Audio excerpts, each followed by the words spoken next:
Caitlin, who are here. Sarah and Caitlin, who are here today from Design Impact, are friends of mine, friends from even before they went to work at Design Impact. I became a huge fan of Design Impact. I actually served on their board until just recently. I think that their work on community engagement is terrific. And this particular project, I had the chance to sort of observe from afar, but then in a typical kind of Cincinnati way, ended up talking to some of the folks who were involved as they proceeded kind of with some of the outcomes, I would say, that led to real systems change in our community. So I'm really excited to see this presentation. Do I need to do the housekeeping stuff? Should we put that back up? Just a quick reminder.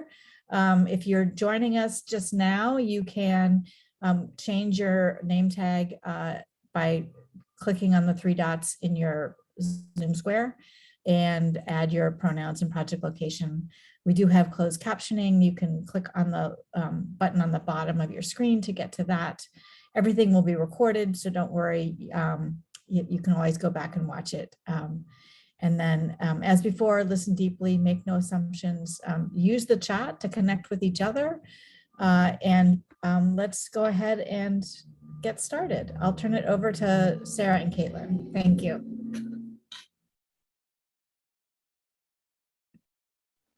Unmute, still learning, 18 months later. Welcome, everyone. It's so good to be here with you all.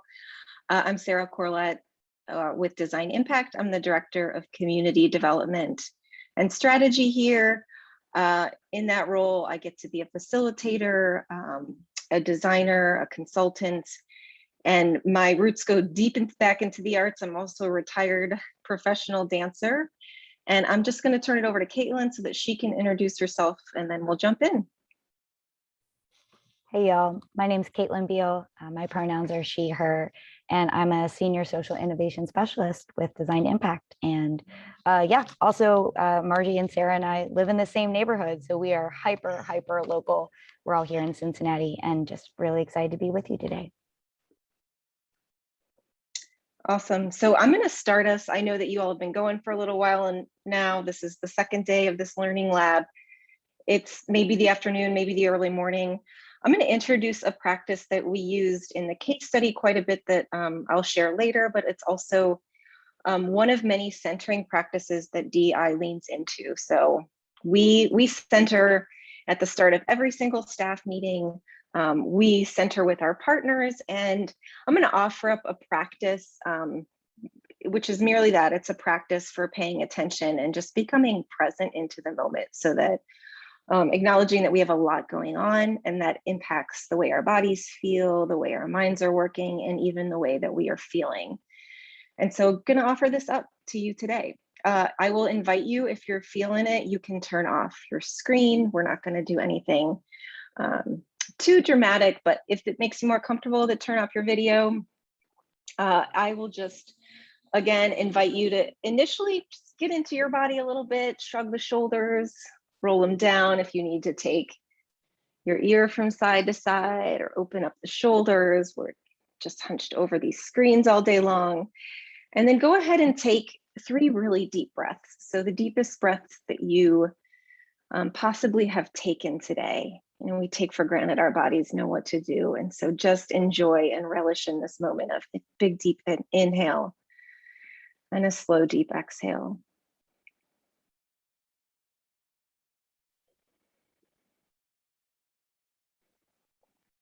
And this activity, this centering practice, is called panning. It stands for pay attention now. And we're just going to pay attention to our bodies, our thoughts, and our minds. And so I will offer this up. Take a scan, head to toe. What are you noticing in your body at this moment? Are there places where you're feeling discomfort? Is there heaviness? Are you feeling toe tapping energy? No judgment, but just give your body a quick scan. What are you noticing?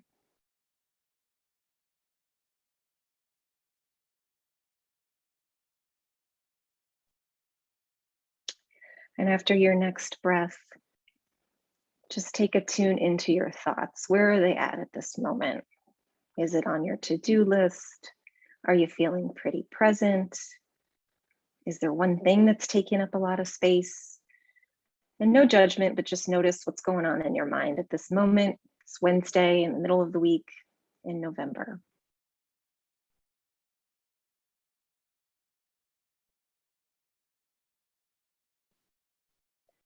And then lastly, take a scan of your feelings. What's coming up for you? Are you feeling anxious? Are you feeling excited? Just take stock, no judgment.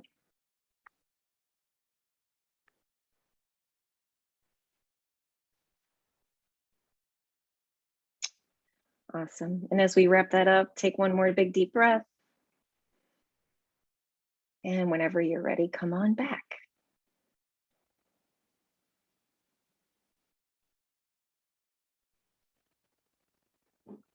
And panning is definitely a practice. It becomes, in isolation, it's a nice moment for presencing, but like over time, you know, we start to notice patterns, right? Like, oh man, my body always does this a certain time, or I always feel this certain way during this kind of conversation. And so we use this a lot in this case study. We'll share specifically because we knew we'd often be engaging in conversations that maybe are difficult, more intimate than we're used to with community. And so getting people to practice checking in on the patterns that come up for them is really helpful. So that's our offering to you.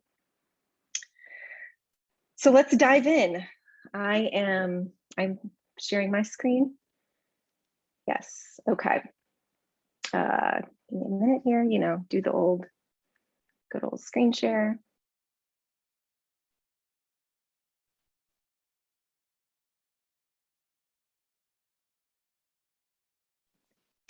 All right. Totally wrong slide. You're gonna get a preview of, no, I don't know, it's loading here.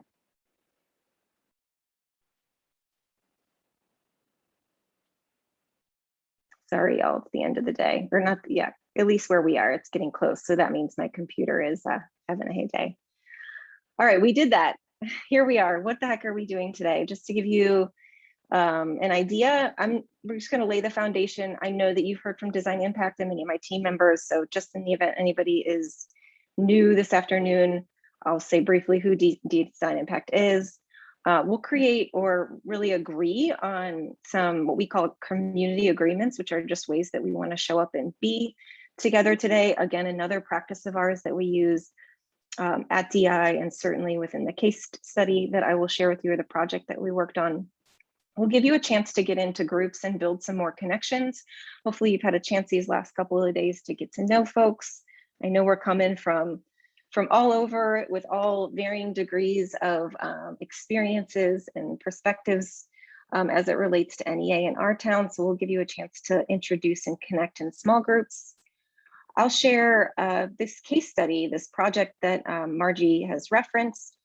It will be an opportunity to share how we do community engagement and hopefully inspire something with all of you.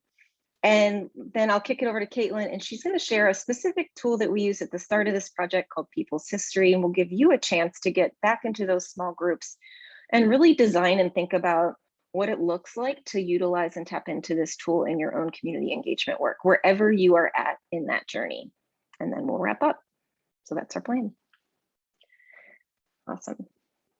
So just real quick, who we are. Design Impact is a nonprofit social innovation organization. Most of us are based here in Cincinnati, although we work all over.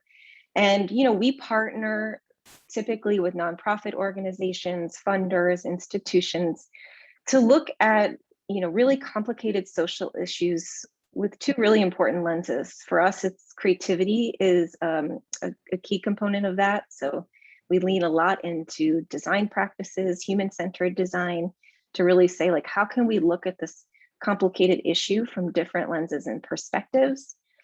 And there's also a huge piece of inclusion to our work. When we are partnering with somebody, we are restructuring the typical tables that are formed when we're thinking about making decisions about programs or services or policy or how organizations work in community. We are always asking and inviting those who are most impacted by an issue to be at the table designing with us, and also to be making decisions with us. So that's just a little bit of background about who Design Impact is. This is just a note that we really combine 3 really important practices for us. Again, a creative practice. We have an equity and social justice lens to our work. And we are always thinking, because we are typically a temporary partner, we are always thinking about how we are equipping the folks that we're working with to lead these initiatives far beyond our time with them. So, some community agreements. Again, we establish these with working groups because it's important to just honor and acknowledge the expectations we want to create and have for each other and with each other in community. Today, I'm going to offer up some of the ones that we typically bring into the fold. Normally, if we had more time, or if we were going to spend a lot of time together over the next couple of months, we would co-create these together. But for the purposes of today, I am going to offer these. Our first one is that we listen with empathy and understanding that someone's perspective and experience might be different than our own. Along those lines, bringing a learning mindset to the table today. This is called the Learning Lab. So I know that you all are here to learn and digest something new. So a reminder to hold that tension between sitting in our expertise and our own experience and years in working in this field, and also that there's something new to be learned. WAIT is an acronym we fall back on. Why am I talking, or why aren't I talking? So in order to really work towards full participation from everyone, we ask, especially in your small groups, that you think through this lens of am I talking too much, or do I need to step back? Or on the flip side, has my voice been heard? Do I need to step into the conversation? And with those lines, both of those things, that using WAIT requires some bravery and some vulnerability. So we hope today that we can have really just honest, open discussions about what community engagement looks like, what it means to center community engagement with an equity lens, to have difficult conversations that requires some bravery and some vulnerability in all of us. And then lastly, what's said here stays here, and what's learned here leaves here. So we love this one because essentially what we're committing to is that we may share stories that we are entrusting that we all hold with confidence, but we also want to be able to take the learnings from that story. So as you think about what you want to share when you leave these conversations today, consider what might be a personal anecdote versus what's a lesson that the world needs to know. So those are our community agreements. We feel okay about that? If you can, maybe give a little emoji reaction, thumbs up, or an actual thumb, which I've been doing in real life in person lately, which is alarming. I'm so used to Zoom thumbs up, All right. Thank you all. Just scanning through here. All right, I'm going to get to the stuff, and we're going to have you actually get into some small groups, and you are going to just introduce yourselves and answer this question. We're here to talk about community. What's the community you're working with, or that you're part of, that brings you here today, and how would you describe it? So Caitlin's putting that in the chat. What's the community you're working with or are part of that brings you here today, and how would you describe it? So we'll give you about 7 minutes to be in your group.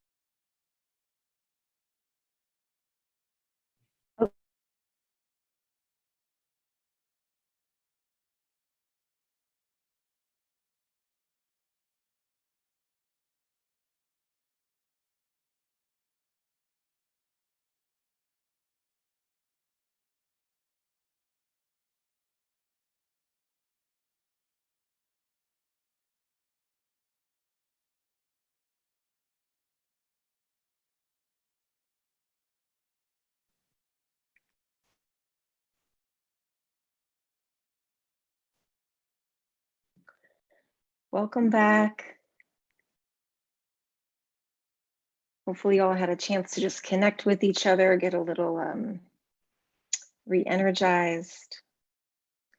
I also was just pinged to remind everybody that there is a self-care room if folks need a break. So even as it relates to our community agreements, you know, one of them could be take care of yourself. So do what you need to do. If you need to turn your camera off, do a headstand, head to the self-care room, take care.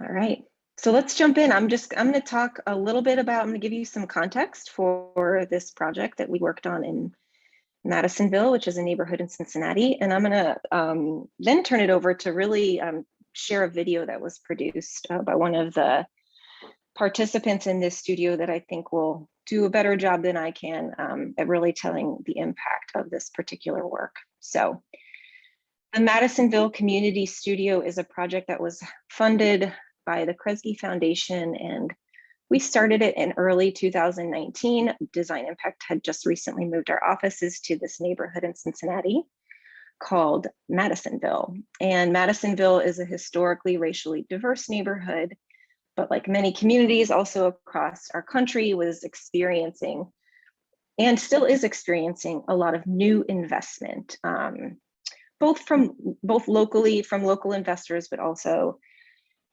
you know, across the country. And with that brought in an influx of predominantly white and affluent residents and community members.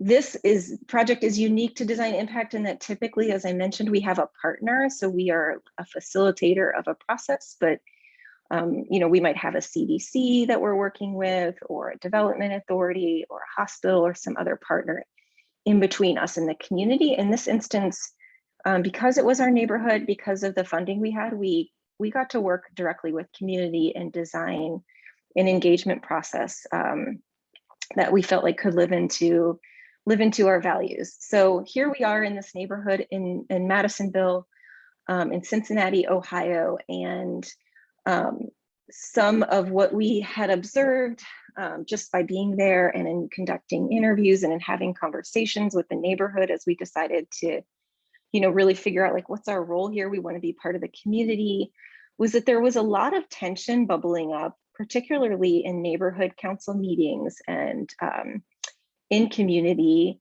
It was tension that was occurring across race as people were experiencing this new development in different ways.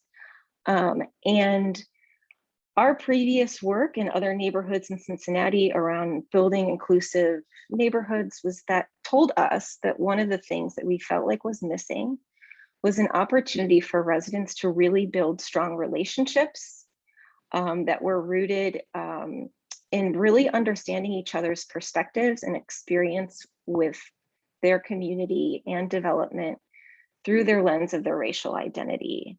And we felt like it was really important that we facilitated a space that allowed for dialogue about these different perspectives and these different experiences.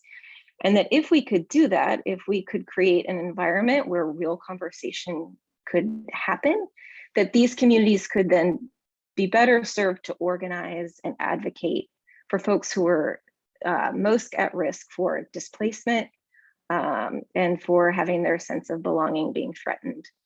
So that's just a little bit of context and how we landed here and what this project meant to us. And you know, our creative practice is design. So our idea was like, we will design and experience a series of studios by which we will move residents through dialogue to action. So we brought together Madisonville residents, community workers, and business owners to discuss race and development, and essentially through a series of really, you know, honest, authentic, tough conversations, we moved from being a group of somewhat strangers to a very intimate group of folks who had some real concrete ways and ideas in which they felt like they could enact that would lead to a more inclusive Madisonville.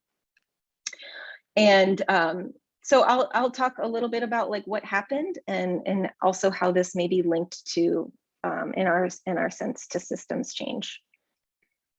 So we'd started by interviewing lots of different folks to really understand people's experiences with this new development and with the Madisonville's history, really based on their own racial identities, their length of time that they had lived there, their particular role that they served.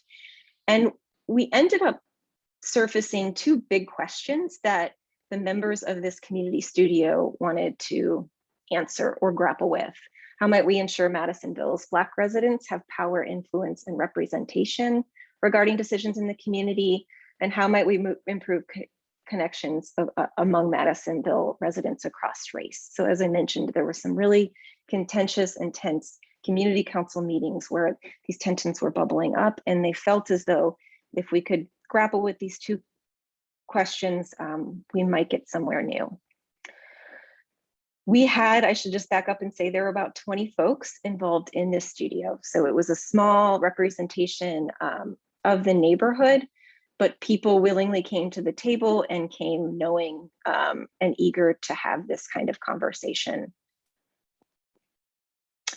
So a couple of things. There were some I wanted to just share, over the course of 6 months, essentially in response to these 6 questions, there were 3 ideas that were tested that these residents rallied around.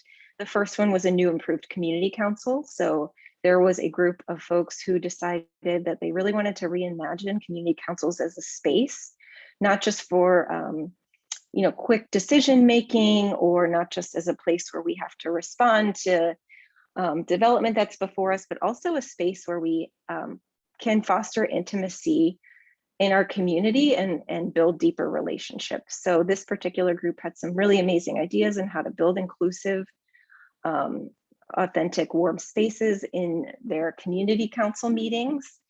They prototyped it, and then literally COVID happened. And so they went from being able to imagine what an in-person meeting, inclusive meeting would look like, to suddenly being thrust into Zoom. And so, in sort of unpacking this with the community council president, she sort of named and proudly claimed that they were one of the first community councils to move to Zoom here in Cincinnati.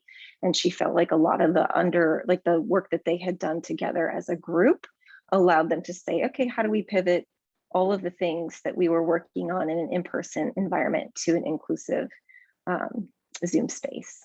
So there's that. The second idea that emerged was Black-owned Madisonville Business Squad. So this was an idea that there was a membership organization that supports and attracts and retains Black-owned businesses in Madisonville. So we had some Black entrepreneurs as part of the studio that were really threatened with displacement. And so for them, equity, centering equity, as we think about development, looked like reallocating resources to Black entrepreneurs and Black-owned businesses. And so their prototype took the form of really just of organizing businesses in the community and figuring out how they might even plug into some existing structures like chambers of commerce with this concept.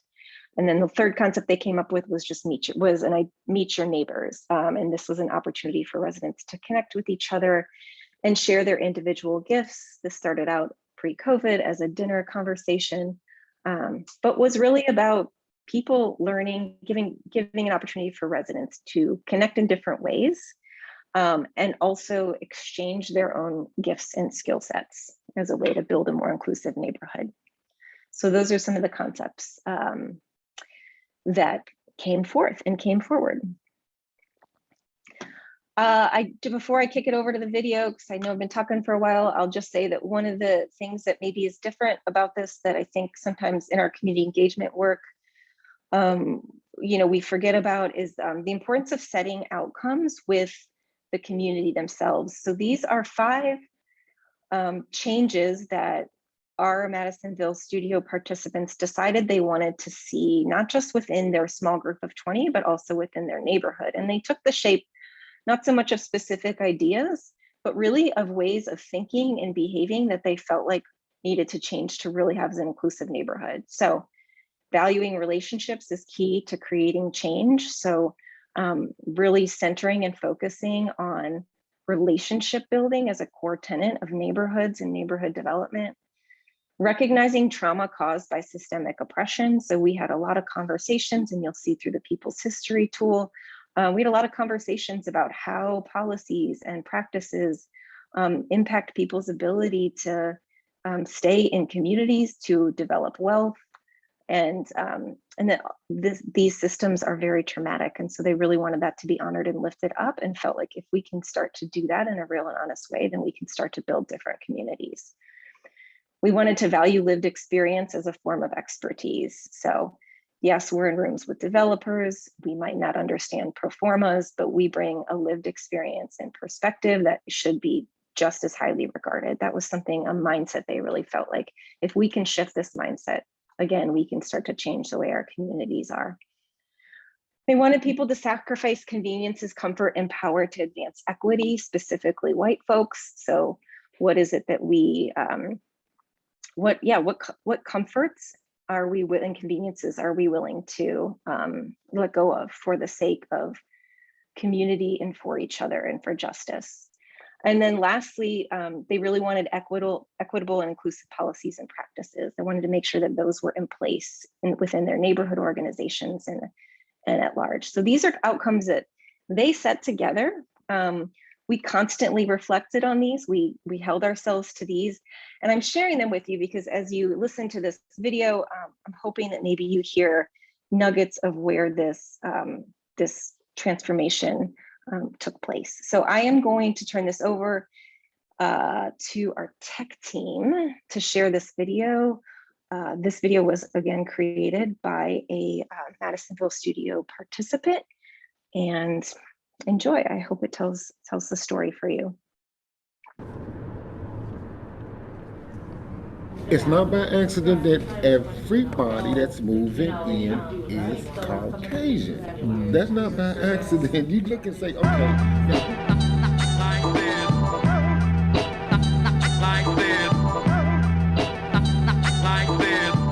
Somebody just bought a house for $200,000. So now, automatically, socially, economically, and everything, you already know, they already got that frame of mind to see, this is the way we've been taught. I'm not going to look at that person over there in that $30,000 house as on my level. I mean, you get it? All right, if you can hear my voice, clap once. If you can hear my voice, clap twice. If you can hear my voice, clap 3 times. Thank you.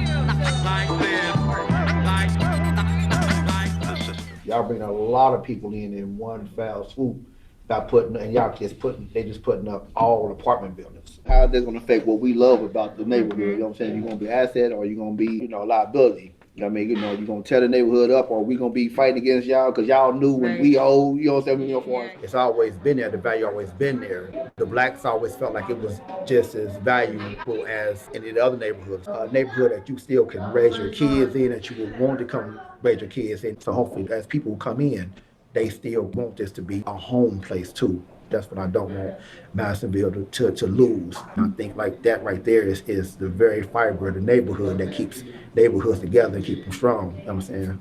What we say here, what we do here, it is for the overall benefit for the community. And if we can't be honest and forthright in this conversation with one another after we've been together this long, then there's some problems. Yes. Yeah. It's not you and me and there's a problem of race between us. There is the problem of race over here, not over here, but different than me personally, you personally. And you and I need to attack that problem. If we take it personally, we get defensive. Also, all of us, whether or not we intentionally are doing it, we all hold unintentional bias. So that is something that we need to just be aware of and own. It gets dangerous when we start to kind of push it over. That over there, it's not my problem. But we can work together to attack them together. Yeah. I just want to build too. I was raised in the Deep South, but I was also raised by liberal, open-minded people. So I thought I was the cool one and that I knew what needed to happen. I didn't realize how privileged I am just by the color of my skin. I'm learning how to listen more effectively, to ask questions instead of profess my solutions. And this is a quote. There was no blame. It got tearful, emotional. I needed to hear from white people and their stories. I'm starting to feel balanced. We have commonalities, and that needs to grow. The longer we're meeting and the longer we're together, people are not afraid to say what they're actually feeling. They're not sugarcoating it. They're sharing their honest opinions, and people are listening to each other. And as much as you always say, like, to people, like, don't take it personal, you have to take it personal because a lot of this is personal reflection. Okay, so believe it or not, I'm just gonna only speak from my perspective. Each time I've came, the first time it was more or less like, who is this, who is this? Now the second time it's more or less like, oh, that's Ken. And that's, now the third time it's more or less like I can sit down and talk with this person, and then I'll be able to give them my true perspective. We all came to the table, right? Like, how do you get other people to come to the table? So if each one of us could get one of our neighbors to come. There's rapid development happening in Madisonville, and I would say that it's impacting everybody. Historically, the land that is in Madisonville has been taken from different groups of people. There are people who were pushed out of their homes not that long ago in a really big way, and people have feelings about that. You know, acknowledging the history of and why people feel the way they do is really important to moving forward. It's become very divisive, and racism is a really uncomfortable subject for people to talk about.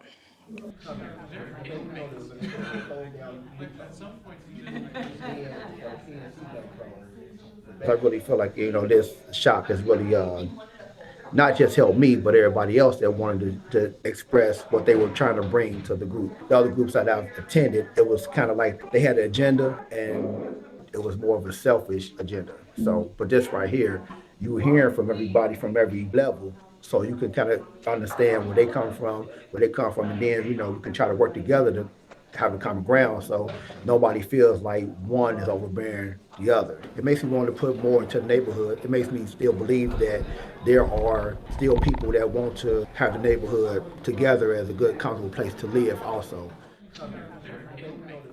When I first came into the DI group, I was like a lot of my white friends. Oh, this is just another bitch session. This is just another opportunity for people of color in our community that haven't been happy with the development. It's giving them a platform to gripe about it. And now I realize that the development is shaking their lives to the core. I think it's going to take more white people realizing that we have inherent power and to make a conscious effort to give that up. And I want to be in more conversation with people of color to better address the problems. Being involved in this community studio was kind of a way for me to explore personally, like, how could I actually help, like, have a positive impact? I feel like I was able to come together with people that I wouldn't have met before. I feel like we were able to build some trust. I feel like there's still a lot of work to do. You know, we're gonna have to keep trying to be open, right? I think all the things that we do unintentionally to support a system that continues to keep a race of people down. It's really like a way of thinking and a way of showing up every single day and trying to help other people understand that, I think. And you kind of have to get uncomfortable. I hope that we can take the processes and take the relationships that we've built, and I hope that we can take the work and bring it out to the neighborhood, and we can build a collective feeling in Madisonville that becomes more cohesive and less destructive.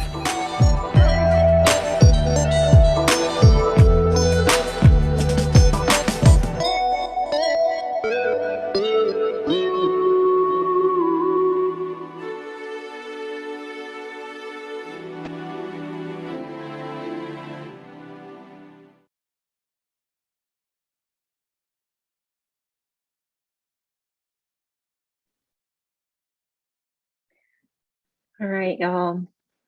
I want to make sure that, part of our intention for this workshop is to make sure that you leave here with, some ways to potentially start conversations in your own community. And so we are gonna, in a minute here, I'm gonna hand it over to Caitlin to introduce one of the tools that we used to get our own studio started. But I will leave just a few minutes. Are there any comments or thoughts? Is what's sticking with you? Do a few people want to volunteer to share what's bubbling up with them?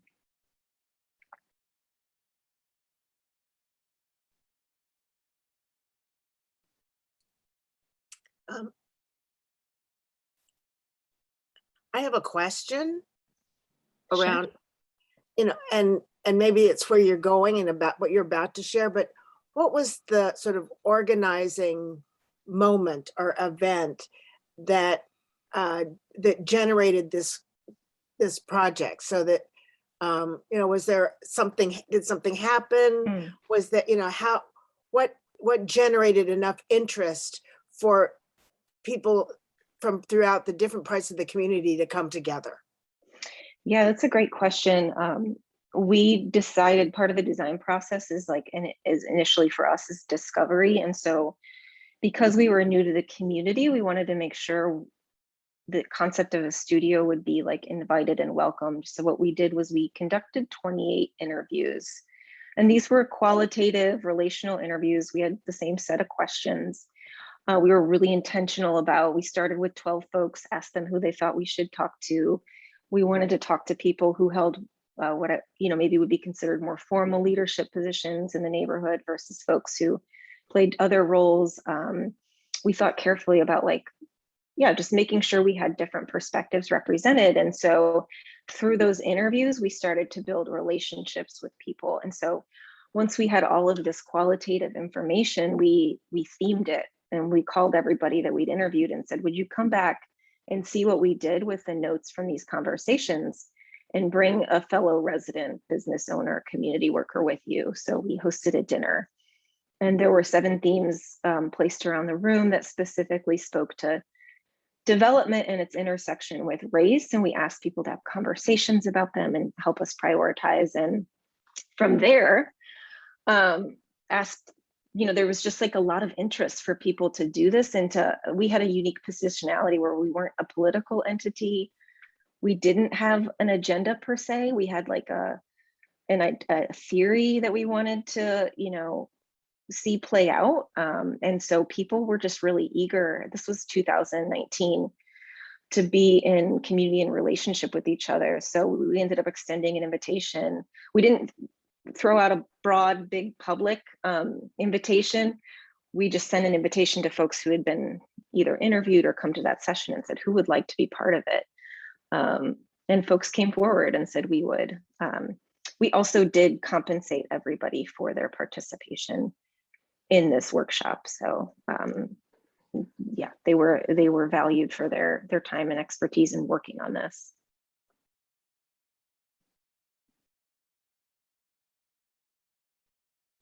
Thanks for that question, Maggie. Just a few comments in the chat. For me, the fact that the community came together at the end to request a community benefits agreement of the developer. Yeah, I didn't get to say that, but related to systems change, the community, shortly after the studio was winding down, the pandemic was in full swing, a big development was coming into Madisonville, and community benefits agreements, the idea of them are relatively new in Cincinnati, newish. And so this group in Madisonville was able to kind of tie back into their relationships and organize quickly to make sure they had a CBA in place so that community was able to make some demands from the developer as it relates to this. So again, these relationships can support people in organizing towards greater systems change later. Thanks for some of your comments in the chat. One more question or comment before I turn it over?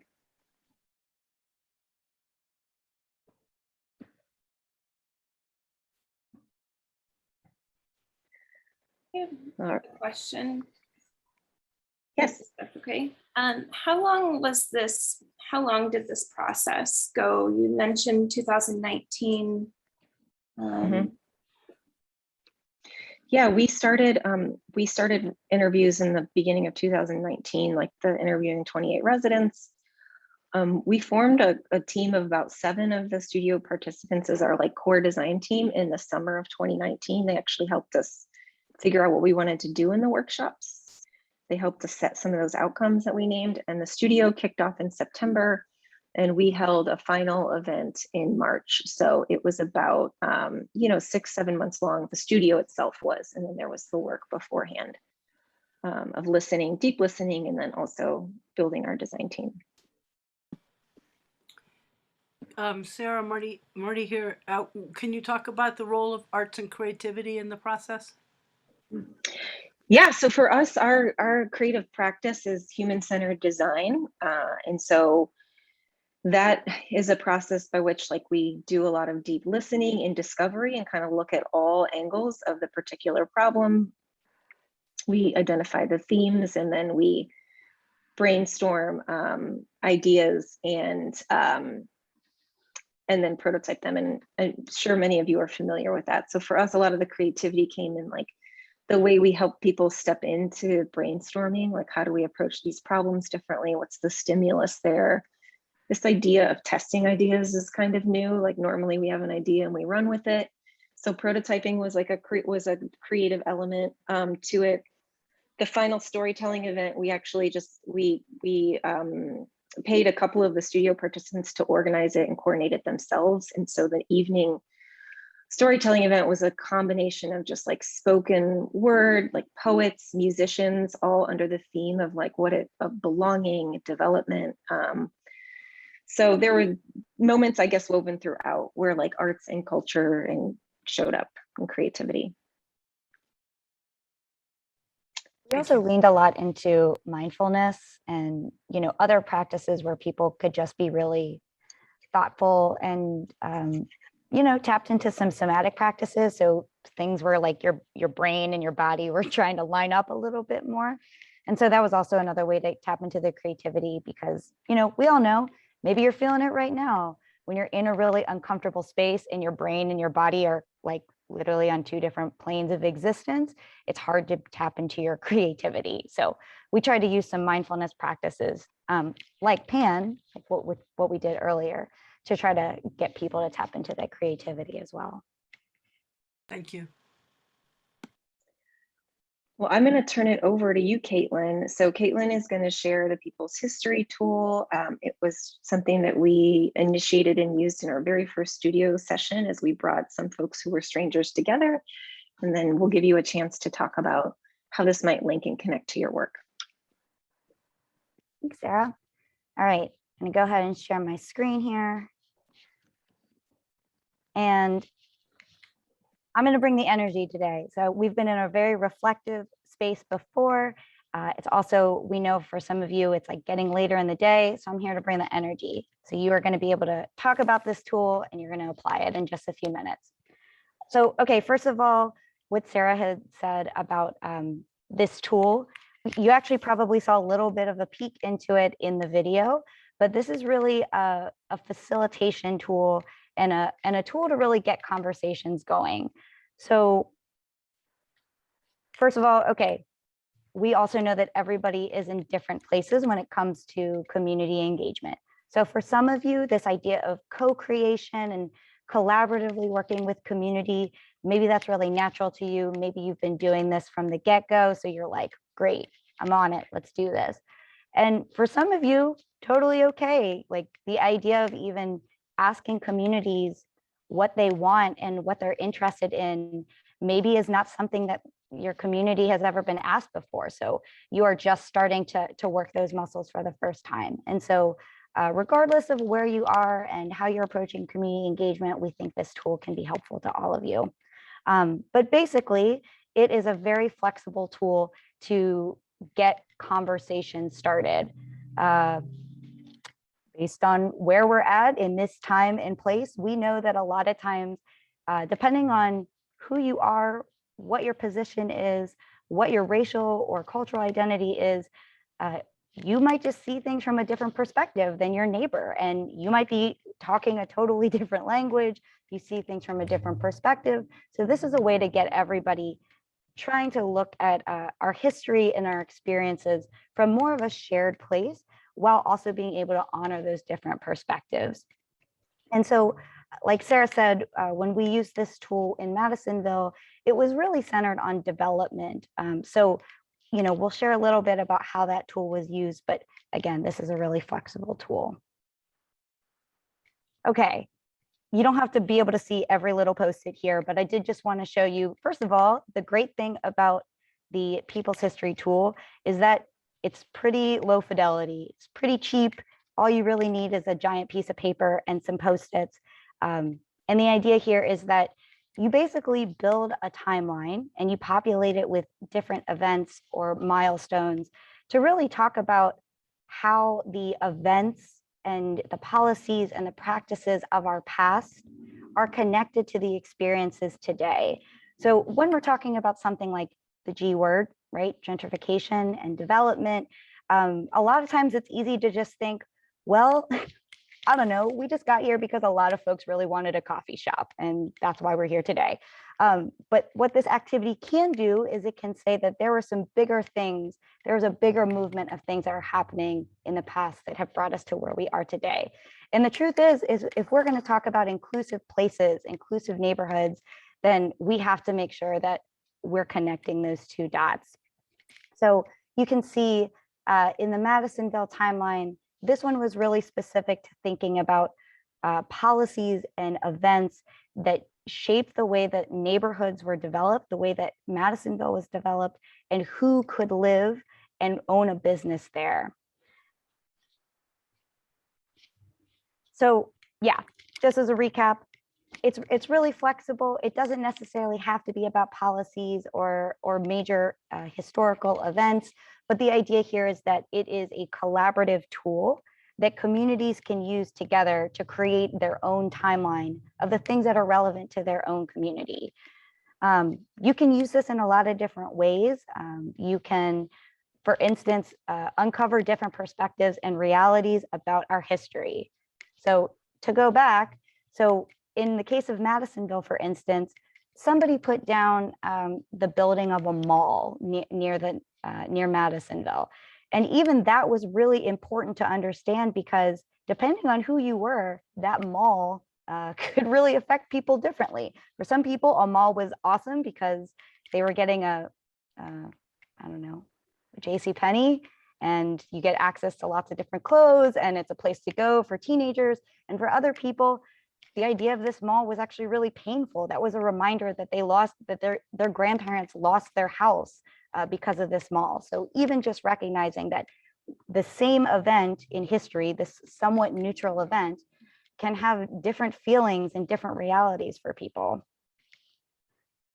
It can also celebrate overlooked histories and forgotten events. So, we all know that the winners get to write the history. And so especially if you come from a marginalized or historically overlooked community, your history just may not be the history that everybody widely knows. So this is a way for you to take back that narrative and take back that power. And then, like I said before, ultimately for us, this is an opportunity to have some conversation about how these structural things, right? Not people, but larger structures and laws and policies and cultural norms, how all of these things can actually work together to perpetuate racial inequity, gender inequity, socioeconomic inequity, that these things did not just happen overnight, that there was a larger systemic thing that happened. So we are going to actually go into breakouts. You are going to have about 20 minutes. Is that right? We're running out of time. Let's say like 15 minutes. We're going to give you 15 minutes and you are just going to talk in your group about why would this tool be helpful to you? So everybody is coming from different places. Why would this activity be helpful to your community? What are some insights that your community might be able to pull out from this? And what are some ways that you could use this tool? And then, when you're thinking about what you're going to map out, again, we had talked about its historical events and different laws and policies. What are the things that are important to your community that they need to know and they need to start connecting? And then dialogue is the critical part of this, right? We can't just be putting things on a map. We also have to have some conversation. So what kinds of questions do you need to be asking to help people start connecting their past and present? So I'll just give a very quick example. So when I think about the community that I would be sharing this with, I think about the Asian American Cultural Organization that I'm on the board for. And for us, it's less about like a neighborhood or a geographic history, but more about just the history of Asian Americans in Cincinnati, Ohio. We're very spread out. Everybody's coming from all over the place. That history is very hidden. And so even for us, when I think about what could be helpful about this tool is mapping out what Asian American histories and contributions look like in Cincinnati. And just by putting those out there, we feel less invisible, and we feel less like that we have nothing to contribute in our city. So that's one way that you can use it, but obviously this tool is very flexible. So you're going to have, like I said, 15 minutes to just talk about this, think about how you could apply it in your own community, and then we'll give a few minutes for people to share out some of the things that they heard and said. So we're going to put you into breakouts now, and then we will see you in about 15 minutes.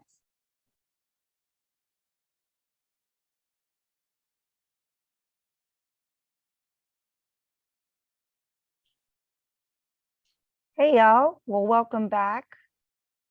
It's good to see all of your smiling faces. I mean, not everybody's smiling, and that's okay. We don't all have to smile, and also we know it's kind of late, but yeah, I know that we're getting short on time, and I know that we're trying to also maybe wrap up the discussion a little bit early, but thanks, I appreciate the emojis too. Even when your face isn't doing it, you're like, I'm smiling on the inside. There's an emoji for that. Yeah, we would still love to hear your all's feedback and like maybe some of the ideas that you all came up with.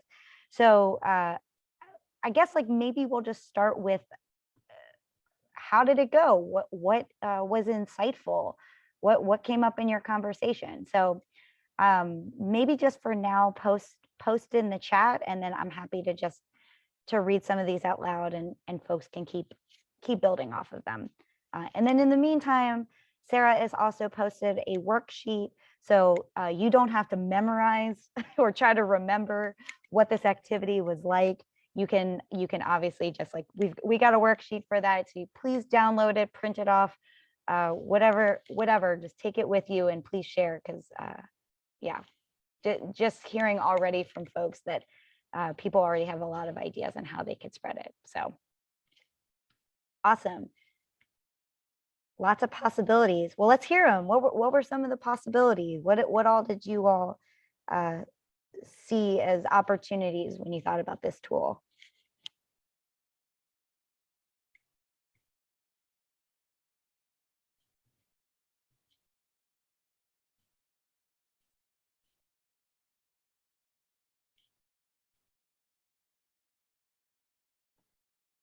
Add research and art making. I'm just going to look to Margy. Is it okay? Can we open it up for a discussion for just a few minutes?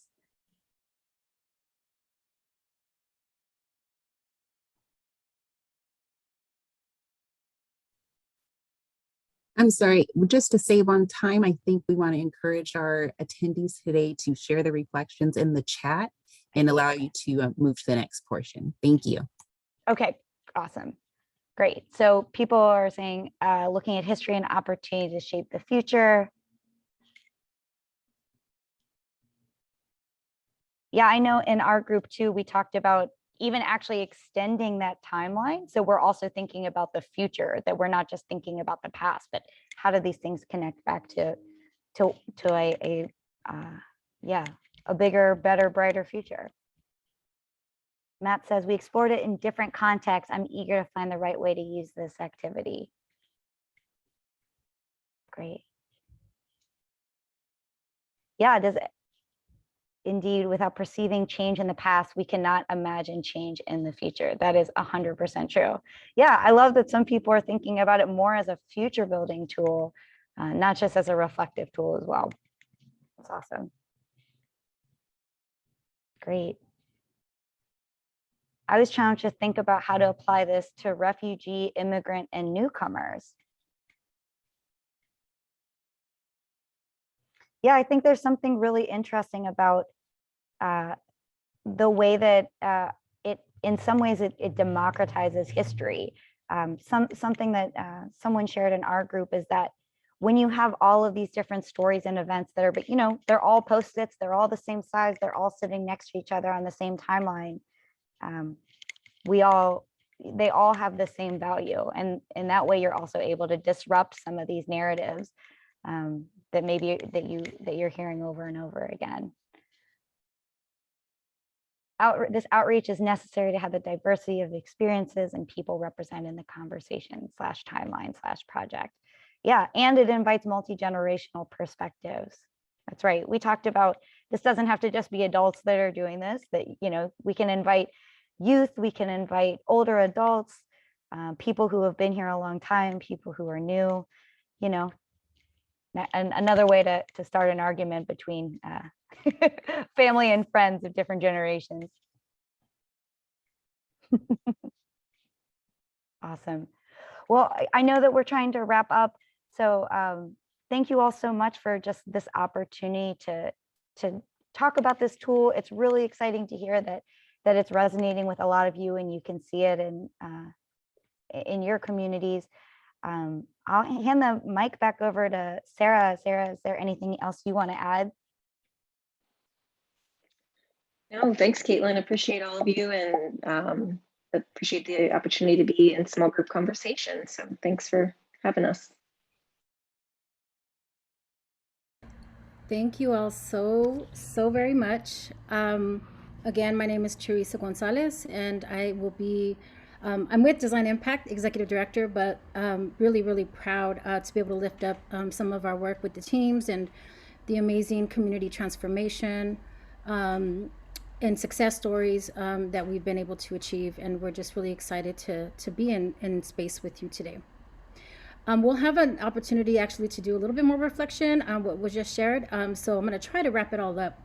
So in sort of the final closing of the circle, as we did open up with a formal circle with the cultural grounding and doing land acknowledgement, I wanted to lift up what we started with at the beginning of the day, and then invite you all to look at another set of questions as a framework to think about equity in the way that you can integrate this into your work. And then we're going to talk a little bit about what some of your takeaways are for the day.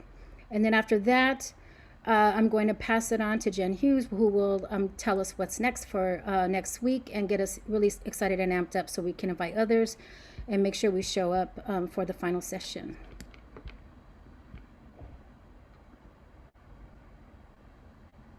So at the beginning of the day, for those of you who weren't with us, just to give you a quick introduction, we published Pathways to the Future last year in the middle of the pandemic, and we just learned so much from community about what was important during this time of what we call the dual pandemic, and what communities and organizations and leaders can do at the intersection of the pandemic and racial equity as it's being just exacerbated. So with that, this morning, we actually, I shared this screen with you all for the grantees and project partners to pick one of these points of intention for the day to lean into. And I will share the publication with you all again so you can see it, but I did want to lift up that Sarah Robertson is also co-author of this, and Design Impact did author this publication if you were in her session earlier on community engagement tools and the art of invitation. The final framework for today will be around interconnected collective. And it really speaks to what we just heard from Caitlin and Sarah around collaboration and how do you bring people together across difference to really think about transformation across sector, across ethnicity, across priority areas and needs. And so a few questions that I'll actually encourage you to think about as homework, perhaps if you feel encouraged to do so. But think about with the People's Tool and other tools that you received today, how might we leverage collaboration to extend our impact and reach? How might we continue to foster collectivism in our culture and work? And how might we consider impact to the greater good over personal gain? So that is the a set of prompts or questions that you could ask yourself as you think about your work in the community as an individual and also collectively. How do you merge those two worlds, even personally and professionally? And so right now I'm going to pause and I'm going to ask you all, for those of you who have stayed on, just want to thank you for making the time for this really important day. And thank again NEA, thank LISC, thank the leadership, Looking Glass Creative, Design Impact, and the resource team members, so many who have participated in these sessions with us and really want to learn from the new grantees, want to celebrate the previous grantees, and just really want to hold this work up and, you know, help you all to be as successful as possible as we look at reducing or mitigating, right, the inequities within our communities and our projects.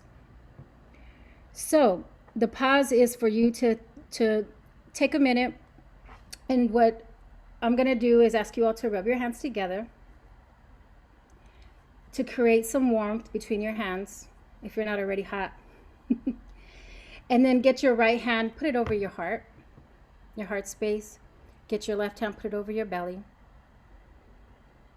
Take a minute, close your eyes, or just reflect on everything that was shared today, from the Indigenous practices to the grantee stories, to the community engagement tools, to the wellness practices and the case studies that you heard about that would really advance systemic change as well as race relations in your community. And just think about what is sticking with you and what you'll take away from today.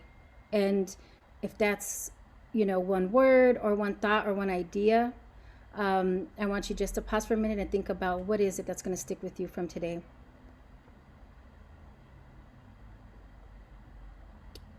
And when you have that word, that thought or idea, then feel free to put your hands back in place. And if you don't mind putting a word in the chat to express what will be sticking with you or what's resonating with you from the day. And we really appreciate you all being vulnerable with us as our presenters were and shared a lot of really important and you know, compelling stories around challenge, how to overcome it, to persevere, and to stick with it with a lot of compassion, empathy, and also fierce advocacy.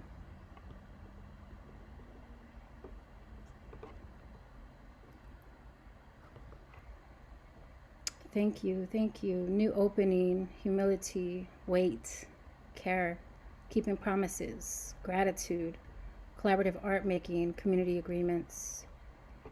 Any other words, thoughts, or ideas from the last session, from any of the sessions today that you feel will stick with you throughout the next week and that you could take back to your projects? Reclamation. Love it. Thank you all so much for sharing. Continue to put them in there. And we are just really excited to have you and just hope you thank yourself for making time for this work today. This is work. Even when you're centering yourself and you're reflecting, that is indeed work. And so we just want to thank you again for your presence, for your participation, and for your leadership in the community. I'll pass it on now to Jen Hughes so she can tell us what's next and close us out for the day. Teresa, thank you so much for that beautiful closeout. And in addition to the takeaways you're all carrying from this incredibly moving day, thank you to all of you for bringing your whole selves and participating. I would just hope that you leave here feeling supported for your journey moving forward, that there are resources to be offered in this technical assistance program to support you all in your work. There's been so many great ideas shared. We're compiling them, we're collecting them, we're going to share them back out, and we want to help you be able to access and utilize those. Perhaps you're feeling like you really just want to have that first consultation or conversation with one of the resource team members, with one of your peer grantees.